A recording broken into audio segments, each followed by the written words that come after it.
tudo na vida que eu perdi, o que menos me fez falta foi o dinheiro. A sua reputação só vai ser testada nos momentos de maior dificuldade.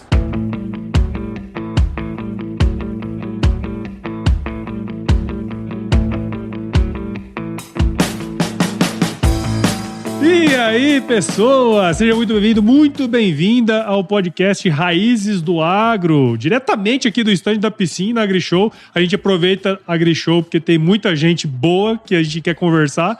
Eu fui lá conversar com o pessoal da piscina e falei, não, conversa com o seu Moacir e com o Leonardo. Falaram do Leonardo, né? O Leonardo falou, não, vamos falar com o meu pai também, o Moacir, que vai estar lá. Então, muito obrigado, pessoal, por vocês estarem aqui e sejam super bem-vindos ao Raízes do Agro. Vamos começar com as autoridades, né? Obrigado. Muito gratificante ter uma oportunidade dessa, ser convidado para participar de um desafio. Mas com o tempo você vai ver. No final vai falar assim, ué, já acabou? E aí, Léo? Obrigado pelo convite, né? E eu acho que a gente não poderia deixar de estar aqui atendendo esse convite do amigo. E para nós, sem dúvida, é uma honra trabalhar com a Psim e essa extensão que se gerou através do convite. E a história do meu pai, eu não poderia deixar de trazê-lo junto comigo, até porque é uma história que vocês vão ver ao longo do episódio aí de hoje que vale a pena ouvir, tá? Serve de inspiração para muita gente. Com certeza, com certeza. Bom, pra gente começar então essa resenha aqui, acho que seria importante, né, seu Moacir, contar um pouquinho da sua história, depois o Léo conta um pouquinho da dele, mas conta um pouquinho da sua história aí pra gente, das suas raízes aí no agro, enfim. Bom, o início de tudo isso ainda foi na infância, quando eu tinha o quê? Imagino que 8, 10 anos, foi vendendo galinha. Não é? Então, é agro. Você sabe que muita gente já passou aqui no podcast e começou vendendo galinha. Olha pra você ver. Vendendo frango. A venda de galinha é que me deu o pontapé inicial para poder chegar aqui. Né? De galinha, eu fui estudar num colégio interno, e nesse colégio interno não tinha mecânicos, e eu tinha uma vocação muito grande para graxa, né, para mecânico, essa coisa toda. Até porque a gente tinha caminhões velhos e fui obrigado a aprender a mexer com o caminhão. E nesse colégio eu tornei-me mecânico dos padres nas oficinas do colégio. Em seguida, o meu pai queria que eu fizesse medicina, me mandou para um colégio de Uberaba. Eu fui estudar e morar na casa de favor de uns amigos do meu pai. E lá, para me sustentar, eu tive que procurar emprego em algum lugar. Encontrei emprego numa revenda Massey. Eu não me lembro se era Massey Ferguson ou se era Massey Arres. Eu me lembro que a empresa chamava-se Somil, em Uberaba. E naquele momento, para eu ter as minhas necessidades supridas, eu, além de trabalhar, comecei a comprar ferramentas do agro, arado velho, arado de boi, aquela coisa, e reformar. Isso eu tinha 16 anos. E isso foi me dando gosto pelo negócio. Eu reformava, meu pai ia com o caminhão carregado, a gente morava naquela região de Piranhas ali, ia com o caminhão carregado de porco para vender em Patos e Passos de Minas na festa do milho, e carregava esses arados, levava ali para a região de Piranhas e Porá, aquela região, e a gente vendia e eu conseguia fazer a minha sobrevivência através disso. Aos 20 e poucos anos, nós mudamos para Goiânia e eu encontrei serviço em uma empresa do agro de Goiânia, e ali eu trabalhei durante praticamente 14 anos. Cheguei à gerência lá, acho que 8 anos de gerência. Saindo dessa empresa, eu tomei gosto pelo negócio, já tocava muito bem. Eu montei a minha de sociedade com 3 amigos. E esses amigos, um deles saiu do negócio e ficamos 2. Eu mudei para São Miguel do Araguaia. Eu já tinha raízes em São Miguel também. Mudei para São Miguel do Araguaia e fui ser revenda Agrale durante aí praticamente mais de 20 anos. Colocamos bastante máquinas.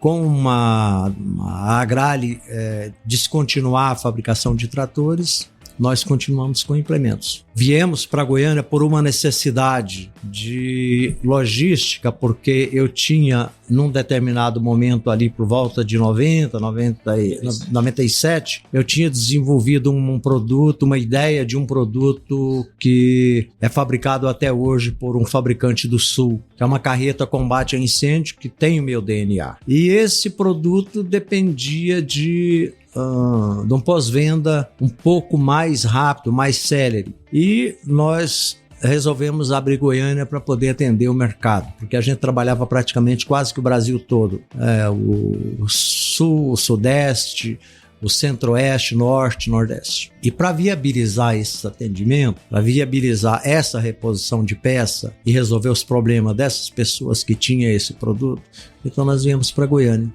Com a vinda da nossa empresa para Goiânia, ficou uma parte da empresa em São Miguel e a outra veio para Goiânia.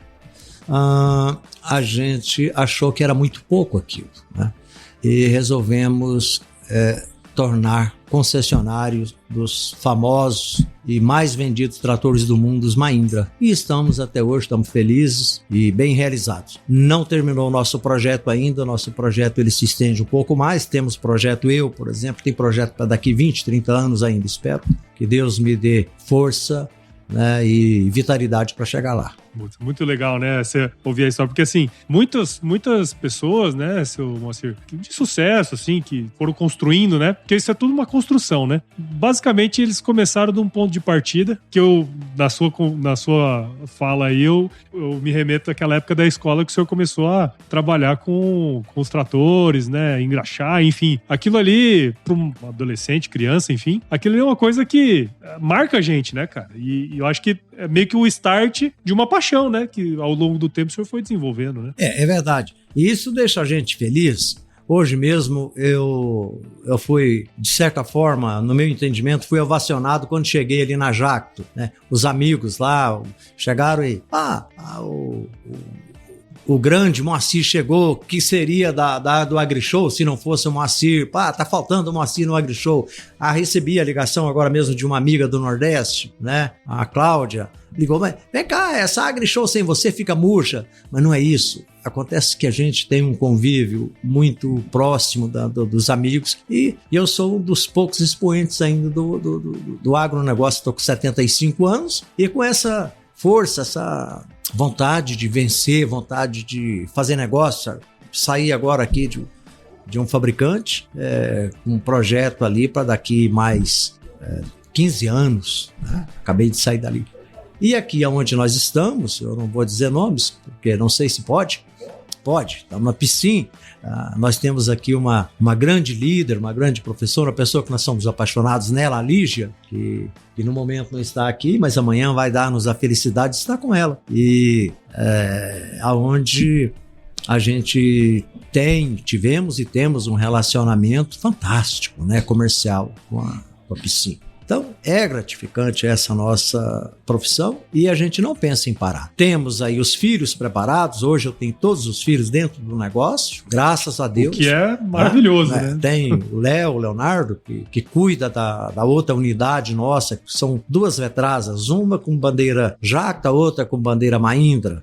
Né, o Leonardo cuida da divisão agrícola, que é um pouco mais tecnificada e que está mais preparada para ele, porque é um que entende melhor de técnicas. Eu já não estou lendo mais, não estou estudando, então fiquei com a parte de pecuária, que eu acho mais fácil tocar. Tenho as filhas, uma é financeira, que é uma grande companheira que está ali firme, e a outra é do pós-venda, que é uma doçura, uma pessoa de uma sabedoria muito grande. Então isso me deixa muito confortável, me deixa muito satisfeito, muito feliz e esperançoso de que muito em breve, uma que tem 10 anos, completou dia 22 agora, também já está no negócio, já ela é mais blogueira, né? Já está fazendo blog das máquinas, né? Tem coisas lindas que ela faz. Então daqui uns dias eu acho que já posso até, eu não vou dizer parar, mas já posso ficar um pouco mais tranquilo, porque está todo mundo no negócio bem preparado. O Leonardo me passa muita segurança, ele certamente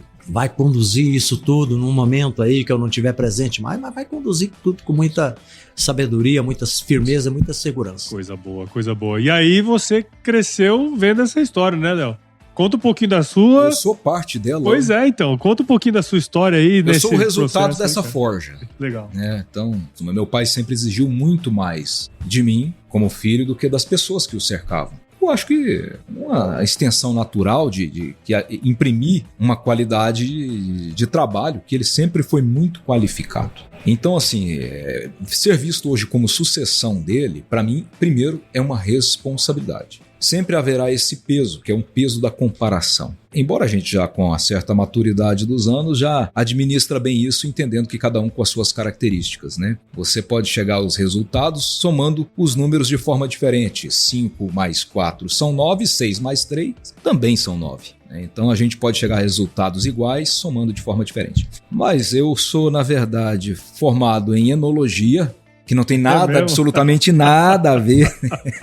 Eu sou enólogo, formei no Rio Grande do Sul. Rapaz. E atuei por um tempo na Leidomec, na parte de análises químicas. Então a gente fazia degustação, análise. Pô, meu sogro adora os vinhos na Serra Gaúcha, isso. Né? Então estudei ali por algum tempo, foram 4 anos, onde fizemos muitos amigos. Isso traz uma visão diferente de mundo também, tá? Isso nunca se desperdiça, essa construção de uma história.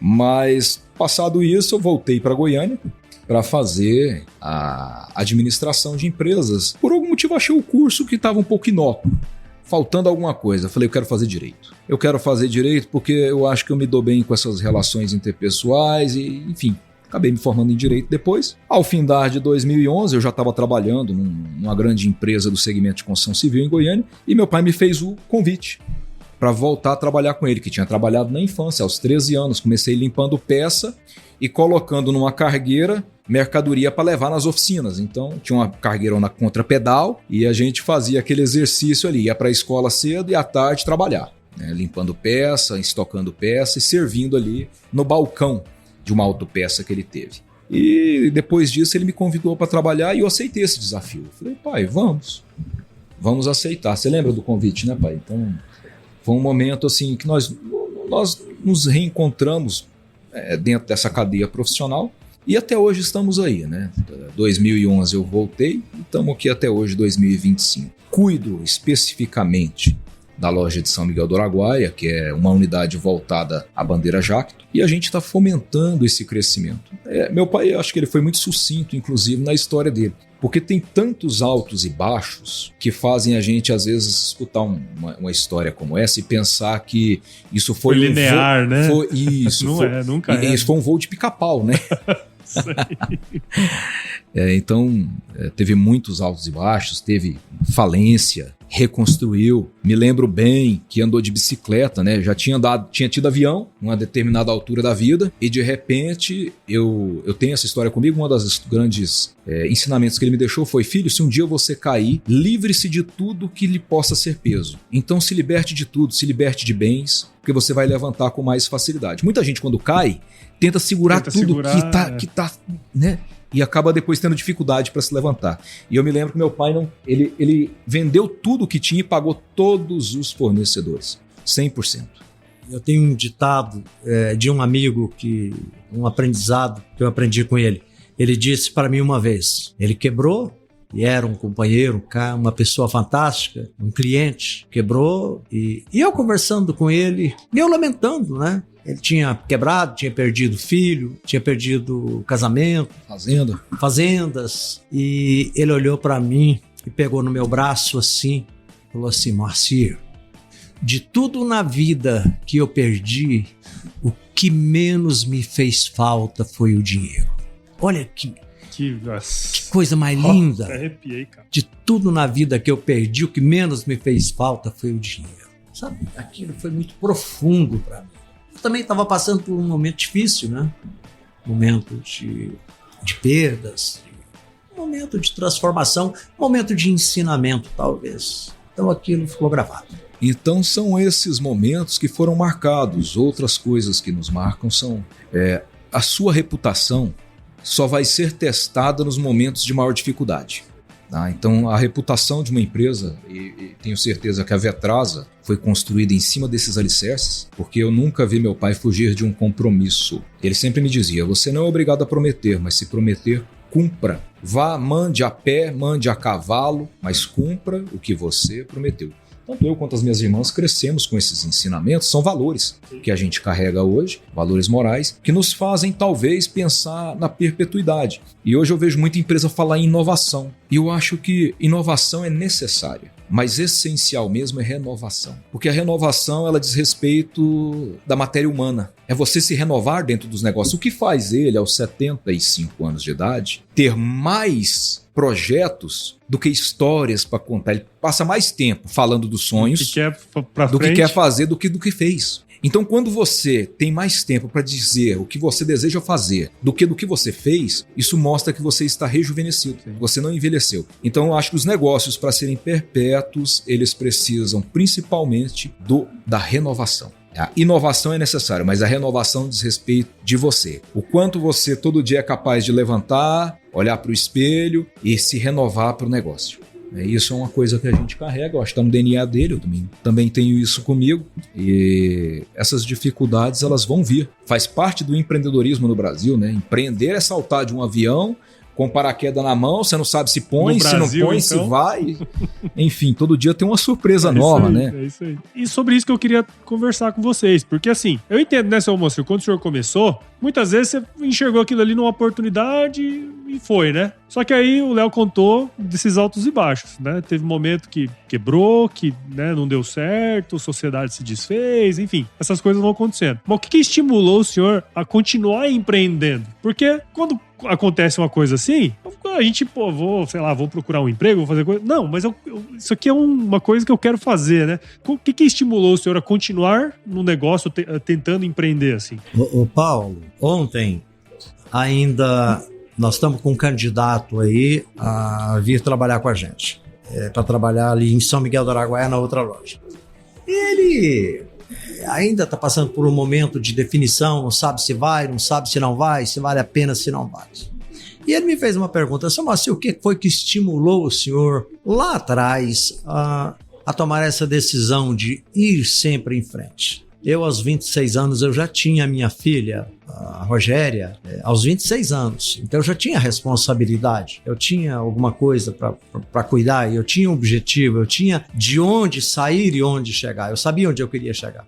Eu só não tinha certeza se ia chegar lá, bem ou mal. Mas eu tinha certeza que eu precisava sair dali e chegar em algum lugar. E eu, num determinado momento, numa situação meio que complicada, não tinha veículo, não tinha carro, não tinha meio de locomoção, e era vendedor de uma empresa grande de Goiás, e com pasta apenas na mão. Recebia só uma pasta, né? Naquela ocasião, só uma pasta. O cara batia a pasta no seu peito e falou, vai pro campo. Vai rodar, não tinha que jeito, né? Como? Não tinha essa pergunta? Não tinha o vale, não tinha aquele. Fala, não, você dá uma diária. Salário, nada, não tinha nada disso. Era ciclo. Então, com 26 anos, eu precisava ir numa fazenda e peguei uma carona com uma pessoa, ele me levou ele ia passar pela fazenda, me deixou na fazenda, 24 quilômetros lá de São Miguel do Araguaia. Quando foi no final da tarde, os donos da fazenda não vieram para a cidade. E eu tive que vir para a cidade. Aí eu vim a pé. Quando chegou num determinado local, eu já exausto, muito novo, muito forte, eu sentei embaixo de uma árvore e eu fiz um compromisso comigo. Eu disse para mim, eu ainda vou ter a minha revenda e vai ser a mais organizada que já se viu. A revenda eu tive, eu tenho, nós temos. Ainda não é a mais organizada, mas a gente vai chegar lá, né?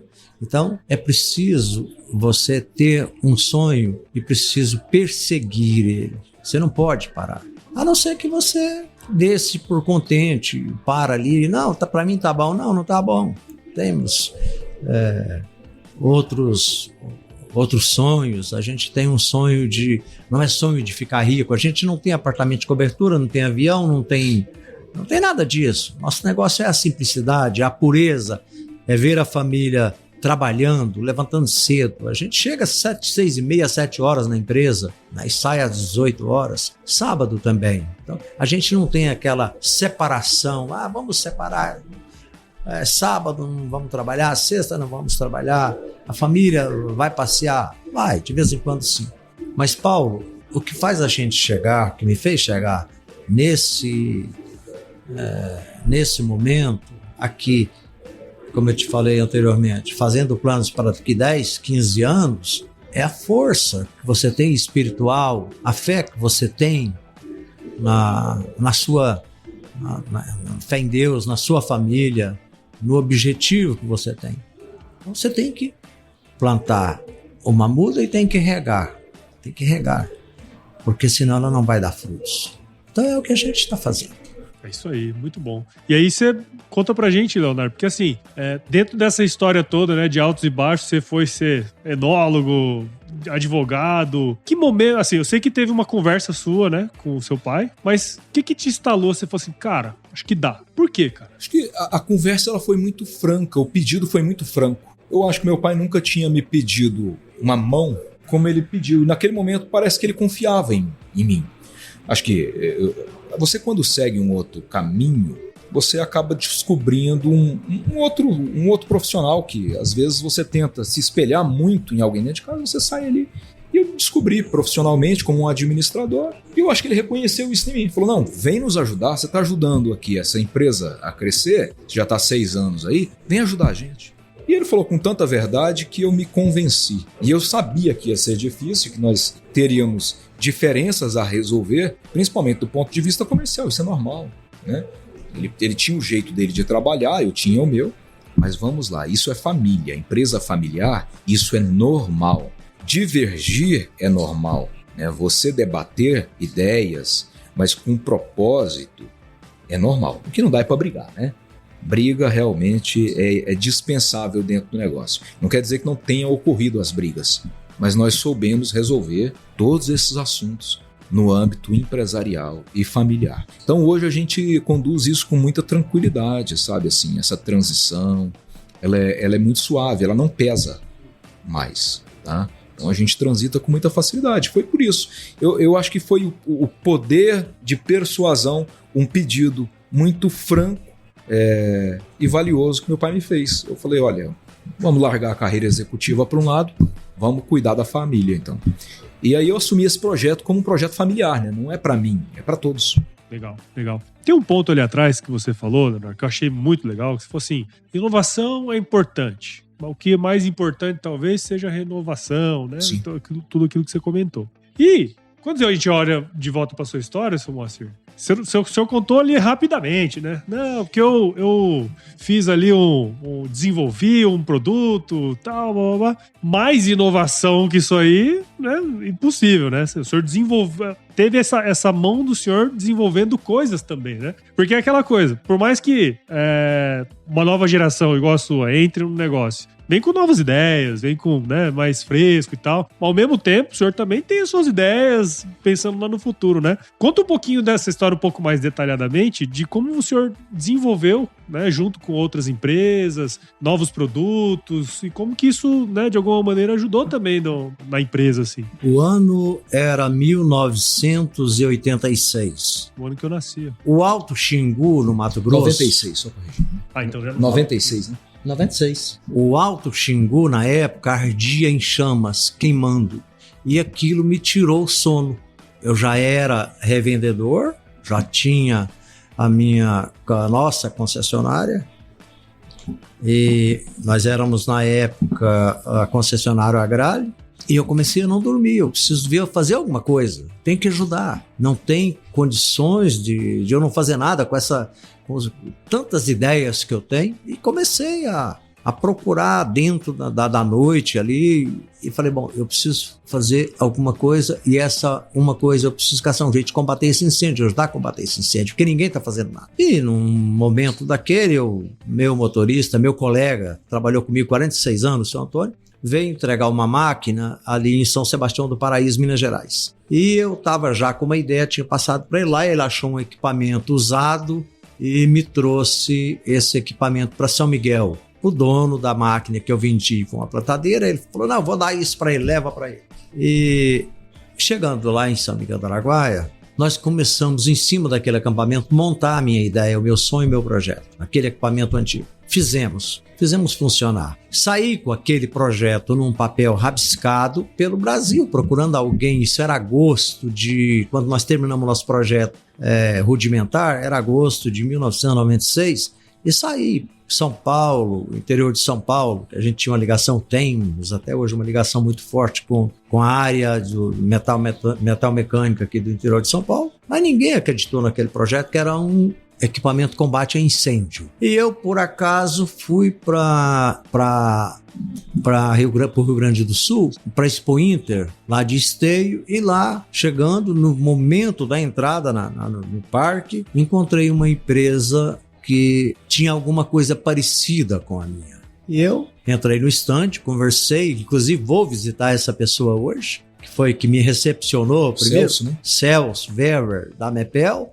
que me atendeu de imediato, e eu sentei com ele e conversei. Ele falou assim, mas e quantas máquinas dessa vai vender por ano? Aquela conversa bem gaúcha, né? Aquela coisa. Eu falei, Celso, eu imagino que umas 30 máquinas, mas isso é um bom negócio. O que para uns tinha sido muito pouco e dispensaram o negócio, para ele era muito, né? É uma questão da visão, da posição, do valor, né? É aquela história do pessoal, relógio, né? E do sapato, né? Que mandou o vendedor de sapato ir pra África, aí ele voltou e falou assim, esquece, lá ninguém usa sapato. Aí mandou outro, falou, rapaz, que oportunidade, lá ninguém usa sapato. É a mesma situação, né? E daí, conversamos ali, ele falou, e você precisa disso pra quando? Eu falei, pra ontem. O Xingu tá queimando, dá tempo pra fazer alguma coisa. Ele falou, você tem... Isso já era praticamente aí, acho que final de feira, né? Era próximo do meu aniversário é final de agosto, né? E ele falou, você tem tempo pra gente ir pra fábrica na próxima semana? Eu falei, tem. Aí nós subimos pra fábrica, pra Estação Getúlio Vargas. Lá, fiquei acho que uns 2, 3, 4 dias lá. Conversamos com o engenheiro e ele falou, pode ir embora que a gente vai te mandar o equipamento pronto do jeito que você quer. Era uma adaptação do meu projeto num produto que ele já tinha pronto. E passou, acho que uns 20 dias, ele me mandou o primeiro equipamento. E foi bastante interessante, porque eu fui fazer uma demonstração dinâmica com esse equipamento, e na demonstração, o dono da fazenda riscou um fósforo e pôs fogo na fazenda. Falou, vamos ver se apaga. Imagina. Quem sabe faz ao vivo, né? E aí... A gente não tinha nem feito um teste ainda, tinha sido feito teste lá na fábrica, lá o pessoal fizeram o teste deles lá, mas nos costumes deles, ali o nosso já era outro, o facho estava muito alto, era capim seco, aquela coisa toda, vento demais. Bom, por sorte conseguimos apagar o primeiro incêndio. Então naquele ano, nós vendemos, aquela máquina já foi vendida, aquele equipamento, e até o final do ano, nós entregamos mais umas 20 máquinas, isso já era setembro, entregamos mais 20 máquinas. No outro ano, foram 80. E depois foram 200 máquinas, essas coisas todas. Hoje tem mais de 2.000 máquinas entregues no mercado desse equipamento. E a fábrica evoluiu muito, cresceu muito com essa oportunidade que nós demos para eles, colocar esse produto no mercado. A fábrica ganhou muito dinheiro com isso. Está aí a fábrica, nós somos parceiros até hoje. Colocamos mais 2 produtos depois, que foi um produto para... Até estava discutindo isso hoje com o pessoal de Paragominas, lá com o Rui Minto, Madeireira Rosa lá de Paragominas, me comprou um produto desse, e desse produto a gente derivou outro produto, que foi a carreta com barra para reflorestamento de eucalipto ou reflorestamento florestal, que foi uma barbaridade. Vendemos máquina para o Brasil inteiro, para Roraima, para o Amapá, São Paulo, toda a região de Minas Gerais. Então, assim, isso me deixa feliz, porque, de certa forma, você está aqui não só para ganhar dinheiro, você está para servir também. Temos mais histórias. A história da soja na região do Araguaia, né? A gente tem uma história fantástica ali, porque acaba que não estamos pedindo reconhecimento, mas foi nós que levamos. É nós que eu digo, eu e mais 11, nós éramos um grupo de 12, levamos a soja para ali, e hoje o Vale do Araguaia é uma das grandes fronteiras agrícolas do Centro-Oeste. Do Centro-Oeste, com certeza, com certeza. 300 mil hectares já. Por aí, 300 mil hectares. Isso nós começamos em 2020, 2001, 2002, 2003. Bancado, suado por aqui. E os projetos, Paulo, eles não param. Eles estão me cobrando a todo momento, no sono. Eu estou dormindo, estou sonhando, mas tem que fazer isso.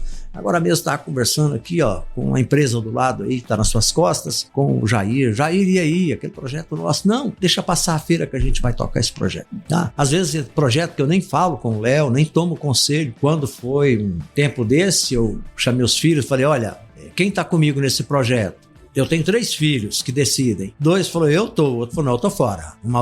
Uma das meninas, eu tô fora. Mas naquele momento ali, depois você viu que o projeto deu certo, tá dentro do projeto. E aí é que eu lembro do meu pai. Meu pai com câncer terminal, tomando morfina, não levantava mais e tinha 12 porcas que estavam mojando para parir. E ele preocupado com as porcas, querendo levantar da cama para olhar as porcas. Então o cara não morre, nunca, entendeu? E eu acho que vai acontecer comigo, eu também não acho que nunca vou morrer. Eu não vou ter tempo para isso. Essa é boa. Legal, legal.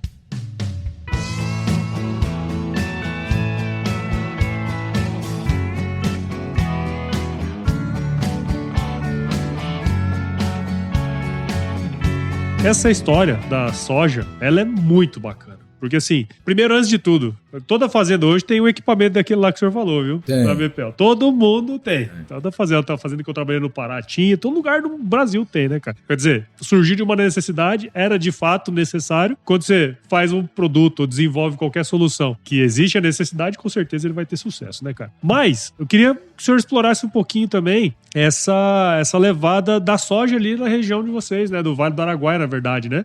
Eu tenho família ali no Vale do lado de Mato Grosso, né? Região de Querência, Canarana ali. Eu vi o tanto que aquela região desenvolveu, né? Imagino que a região de vocês também deve ter desenvolvido demais, né? Como que foi esse início? Porque às vezes a gente passa os anos, né, seu Moacir, e a gente não sabe quem foram os pioneiros. E é importante a gente falar isso aqui, né? Eu, sinceramente, não tenho essa vaidade, não gostaria de estar colocando isso, mas a história, a realidade, ela precisa ser dita. Mas eu não tenho essa vaidade de, não, fulano trouxe, não, foi um esforço a 4 mãos. Por volta do ano 2000, eu abri uma loja em Vila Rica, Mato Grosso, né? Uma revenda, uma concessionária muito bonita, muito suntuosa, e mandei para lá os meus filhos. Foi com aquela história que o Leonardo falou, que teve um determinado momento que ele ficou comigo lá 3 anos, não me lembro, né? E foi os filhos, né? Os filhos, a mãe, foram lá mudaram para Vila Rica para tocar essa loja. E ali na Vila Rica, eu fiquei conhecendo um prefeito da cidade de Santa Cruz do Xingu, no Alto Xingu. E ele estava muito envolvido naquele momento, para levar sojicultores, trazer sojicultores do sul do país para implantar soja na região. Estavam fazendo lá lotes de terra, eram umas fazendas grandes, e estavam loteando essas fazendas para facilitar a vinda de pequenos produtores.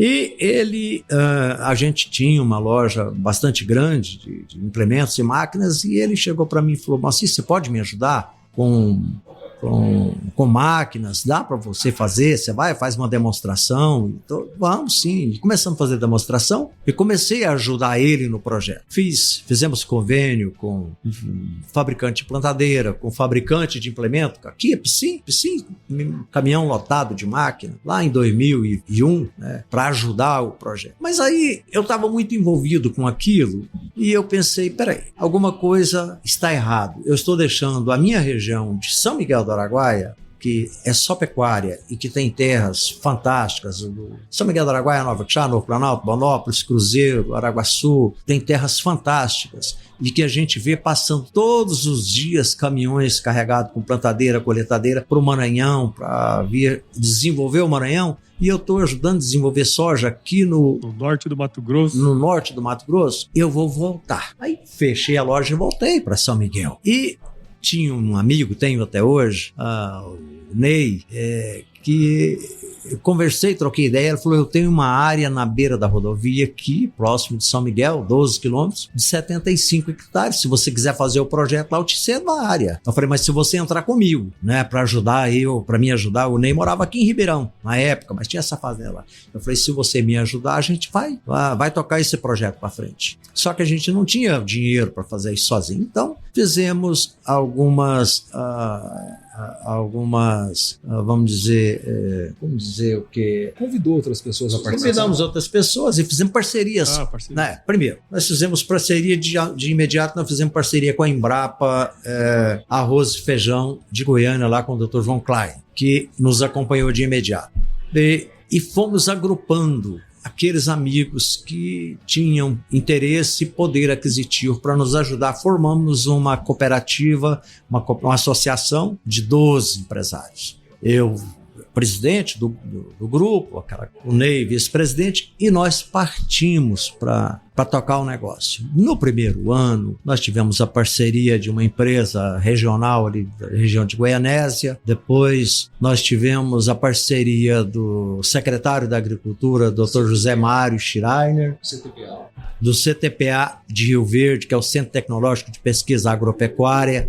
Tivemos a parceria na época, do presidente da Comigo, que hoje é Comigo, na época eu não me lembro, do Paulo Roberto Cunha, né? Do prefeito de Primavera do Leste. Então nós começamos a juntar muita gente boa aí, que conhecia o negócio. E o negócio tomou corpo e virou uma coisa fantástica. Aquilo foi juntando gente. Nos nossos dias de campo, estava 200 pessoas. Os dias de campo. Fizemos 3 anos esse projeto. Fizemos parceria com a Semeato, parceria com a Piscin, parceria com outros fabricantes, parceria com a Jacto, né? E dentro de 3 anos a gente sentiu que o projeto estava pronto. Bom, tá aí o embrião, né? Agora vamos desmistificou, né? Porque existia um mito se o Vale do Araguaia teria condições de produzir soja, né? Porque naquele momento falava que soja precisava de altitude, clima, então precisava desmistificar, precisava de gente corajosa para desmistificar esse negócio. E quando você para pensar, mesmo essa mesma dúvida que vocês tiveram lá no início dos anos 2000, foi a dúvida que o pessoal que foi pro Mato Grosso tinha na década de 80, 70, né, cara? E assim, a pesquisa, ela, né, você pega, todos os órgãos que vocês comentaram, né, que tinha parceria. Cara, tinha o material humano para desenvolver aquelas variedades, enfim, tudo que precisava ali tinha, né? Então, quer dizer, foi só unir a fome com a vontade de comer, porque em algum momento ia explodir esse negócio, né? E que bom que foi vocês que levaram lá, né? Daí o que acontece? E as pessoas foram se interessando, os jovens, né? Tivemos ali uma participação muito grande do Marcelo Ribeiro, que nos acompanhou no início daquele projeto nosso. O pessoal de uma cooperativa aqui de Orlândia também se interessou bastante. E o negócio foi tomando corpo. E hoje, felizmente, todos que participaram, que ainda estão lá, estão colhendo frutos. Eu não fiz isso com o intuito de pensar num futuro faturamento. A Vetrasa vai crescer com isso. Não, é a vontade de fazer. Não importa o resultado. Eu quero fazer. Nós vamos fazer. Vai dar certo. Então, a minha vida é pautada nesse nível aí. Olha, esses desafios, né, pai? Desejo, né, de fazer as coisas. Desafio, desejo de fazer. Vai dar certo, vamos fazer. Mas e quem vai tirar proveito disso? Não importa. Vamos plantar. E aquela coisa, né? Acho que você... Bom, Leonardo, você entende muito bem disso aí, né, cara? Porque assim, você leva esse tipo de produção que antigamente não existia, né? Quer dizer, você implementa esse negócio lá. Cara, começa a vir um monte de coisas a reboque que faz com que haja desenvolvimento econômico na região. Porque não é só sobre plantar soja e sobre vender máquina. É sobre as pessoas terem boas condições para viver, né? Eu acho que a agricultura, o nosso setor, de uma maneira geral, quando a gente vai pro interior do Brasil, a região de vocês, lá onde eu tô também, Mato Grosso. Quer dizer, a agricultura, ela traz um desenvolvimento que melhora a vida das pessoas, né, Sim, cara? É questão de dignidade, né? Leva dignidade a lugares esquecidos, né? Como era o norte do Mato Grosso, lugares totalmente esquecidos, inabitáveis. O Vale do Araguaia era conhecido como o Vale dos Esquecidos, lá em Mato Grosso. Então, realmente, eu concordo contigo. A agricultura tem esse papel, a agricultura e a pecuária moderna, fomentar desenvolvimento nos interiores do Brasil, nas regiões mais distantes, mais esquecidas, né?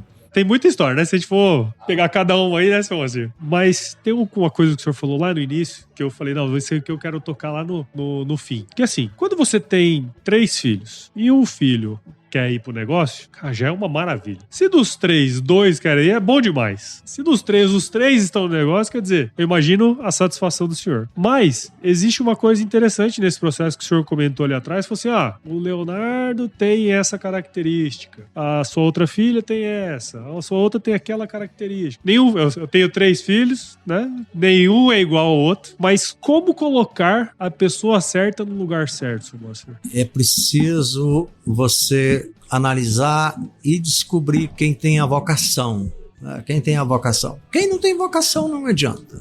A gente tem gente na família que não tem vocação para isso. Né? Mas, felizmente, os meus filhos tiveram e têm a vocação do negócio, do agronegócio. São apaixonados. E eu acho que isso é uma dádiva de Deus, um presente que Deus me deu. Olha, a sua luta não vai ser em vão. E o Paulo, às vezes, eles me dão uma sacudida. Pai, vamos, pai.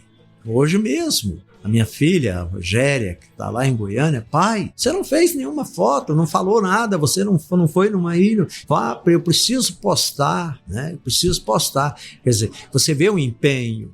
Então é isso, Paulo. Não tem. O Leonardo, por quê? Porque o Leonardo é vocacionado e o agronegócio, não é que o agronegócio tem a preferência de sexo, mas é que o Leonardo é muito técnico. Leonardo é muito técnico. E hoje, quem não é técnico dentro desse negócio, em especial na agricultura, ele não consegue sobreviver, porque o comprador hoje, ele é muito técnico. Né? E produto tecnificado, é preciso ter pessoas que saibam trabalhar isso. Então, não fui eu não me responsabilizo assim, fui eu quem fiz os meus filhos. Não, já eram vocacionados. É vocação deles mesmos.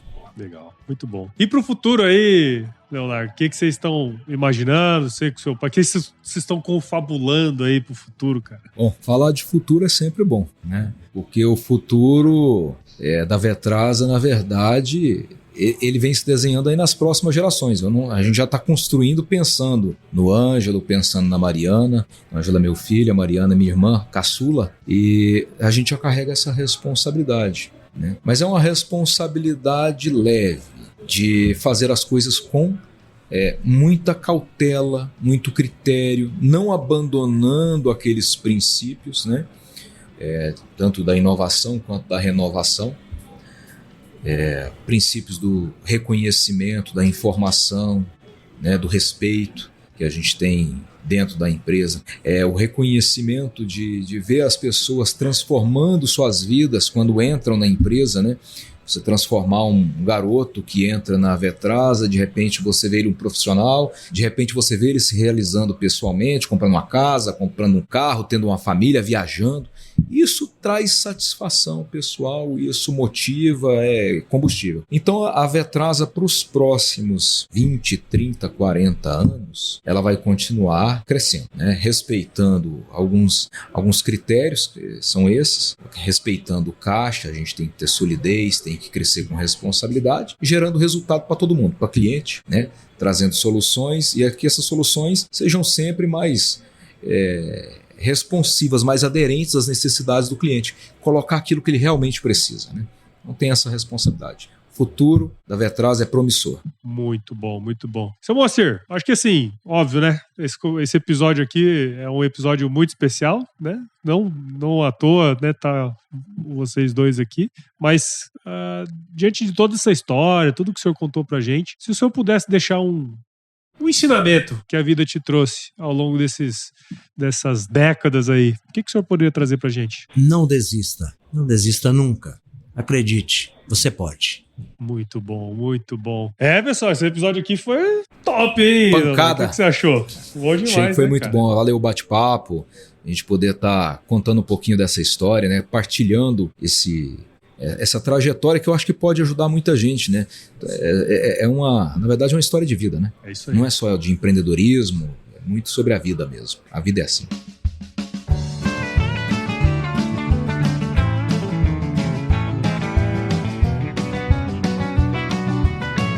Gostaria muito de agradecer o tempo de vocês. Eu sei que a AgriShow é uma feira que, cara, é pancada, né? Muita coisa pra fazer, muita gente pra atender, mas vocês tiraram um tempinho pra vir aqui conversar com a gente. E, pô, muito obrigado pelos ensinamentos. Eu não vou esquecer aquela frase que aquele seu amigo falou pro senhor, não, viu? Essa frase aí chega a arrepiar aqui, tá? Muito obrigado. Parabéns pelo trabalho que vocês estão desenvolvendo ao longo aí pro nosso agro. Obrigado, Paulo. Valeu demais. Obrigado a quem estiver ouvindo, hein? É isso aí. E vendo também, ó. Hoje tem também. Obrigado.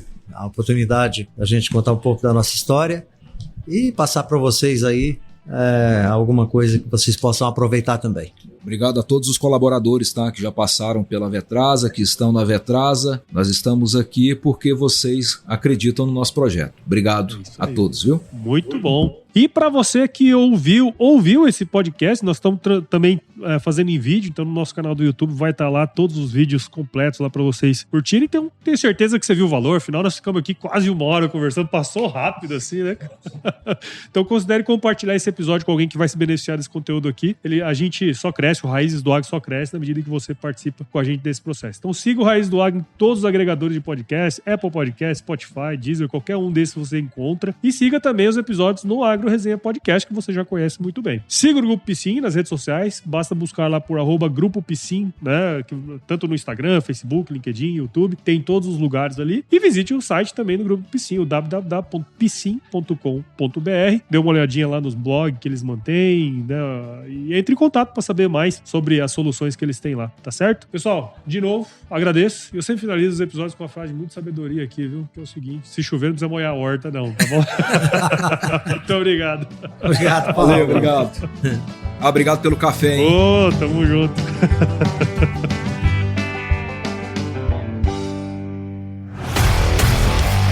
E aí, você gostou desse podcast? Se gostou, considere compartilhar esse episódio com alguma pessoa que irá se beneficiar desse conteúdo e nos ajude a alcançar ainda mais pessoas. O roteiro e a apresentação desse episódio foi do Paulo Ozaki, a produção do Agro Resenha e a edição do Senhor A.